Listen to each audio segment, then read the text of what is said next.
Hello one, hello all, it's the gothiest ghost of them all, Caspa in the flesh, and it's time for a review of Westside Gunn-10. Westside Gunn is a Buffalo, New York rapper from the hard-hitting group Griselda, who have released some excellent solo projects.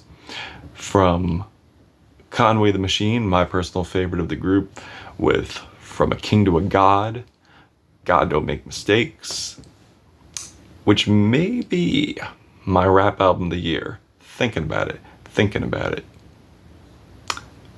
And also an excellent project from Benny the Butcher, and a great project from Westside last year, HWH 8 Side B, which came through with some great production, great features, some nice bars from Westside.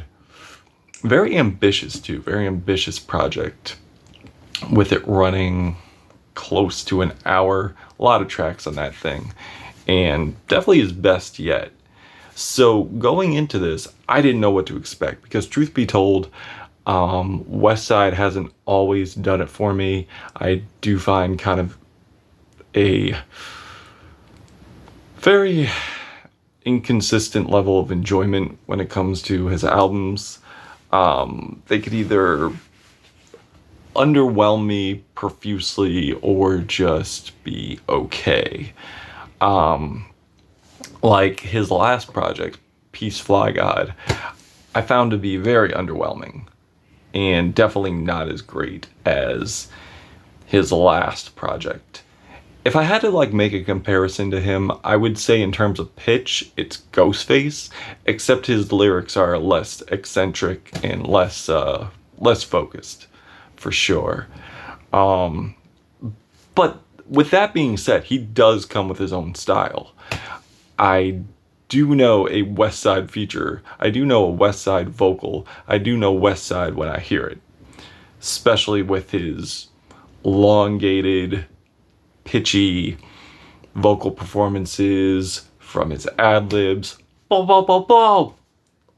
I know it's him. And also, he has character too. He definitely has character, he definitely has personality. When I hear him, I think of not to date him or anything, but that old head on the block who's really flashy, kind of grimy, very confrontational, the loudmouth of the group, in a good way. That's definitely Westside. Now, when it comes to his lyrics, there's really nothing groundbreaking. He definitely raps about most of the stuff you would hear on a gangster rap album, from the gun talk, the drug talk, women, cars. It's basically, your standard subject matter. But he does happen to squeeze in a little variety. Maybe not as focused, but it's definitely there. On Nico Lewis, where he's rapping about his son driving a car, crashing the car, but he's okay. And so he definitely raps about family. He definitely has rapped about family issues that have gone on. And he even puts his daughter on here, which is very cute, very adorable.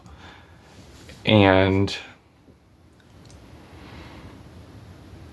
he does at times have some moments, some bars that may not be clever, but definitely storytelling. Because he's basically just that journalist who's just rattling off events that he's gone through and just putting them to the beat. That's basically Westside Gunn. And production's pretty fire for the most part. Definitely get a lot of soul samples on here, ranging from grimy to dusty to soulful to grand. Nothing too clean. It's definitely fits the aesthetic of what it's going for.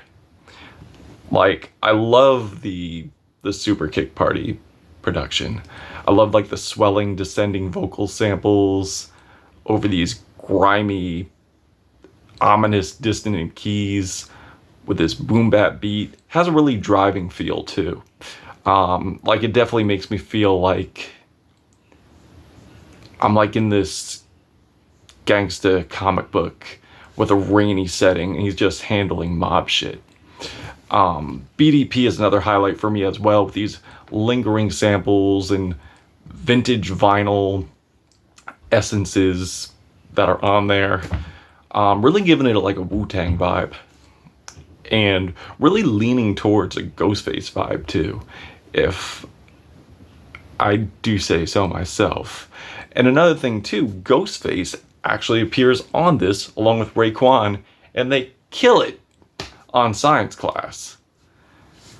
Like bar after bar, just adding context to this vocal samples where they just relentlessly go at this companion they once had who they've had a vicious fallout with. So you're gonna have to check that out to see what I mean. So I guess what I was alluding to earlier is the underground aesthetic is definitely there, and it's done very well. And I get even more of a gangsta vibe on Mac Don't Stop with these forlorn horns, spacey synths. Creates the vibe that it's going for. It creates like the black and white vintage crime scene type thing where it definitely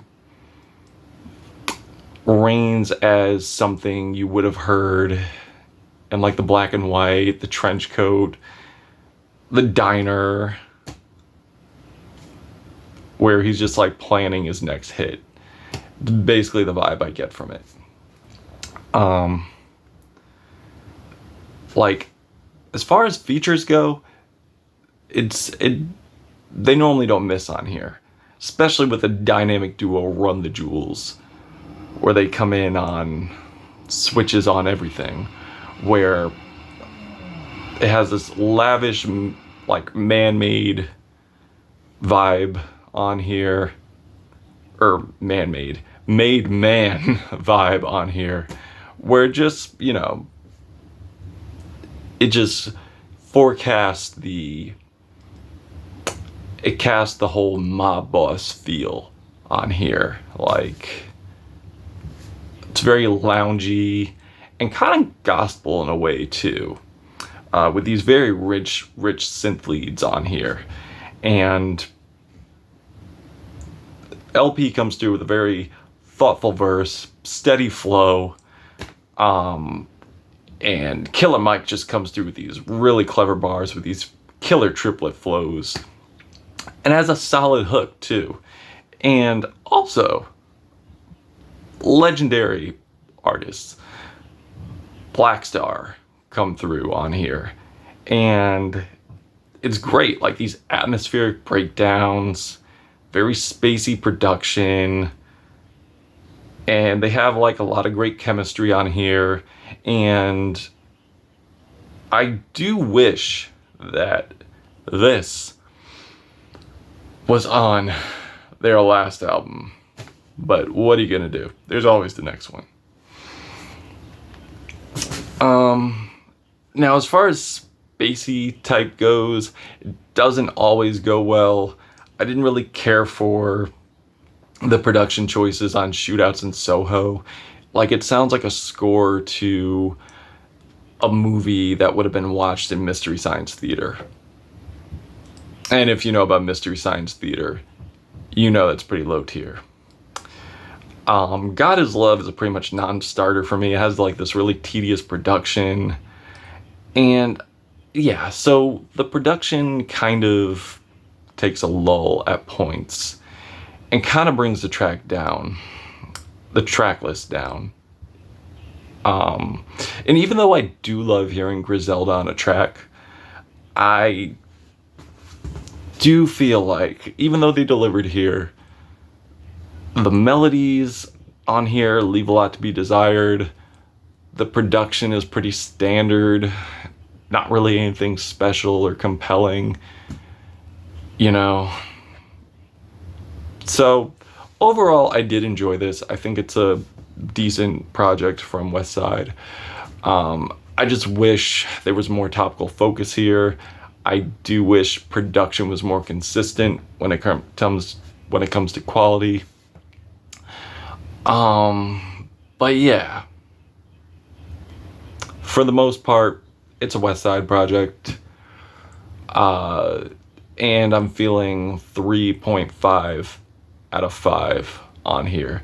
Definitely one of his better projects for sure. Not one of his great projects, but a good project from Westside. But if you've given this a listen, what did you think of it? Did you love it? Did you hate it? Why? And stay tuned for the next one.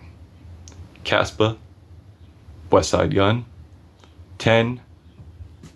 Till we meet again. Bars.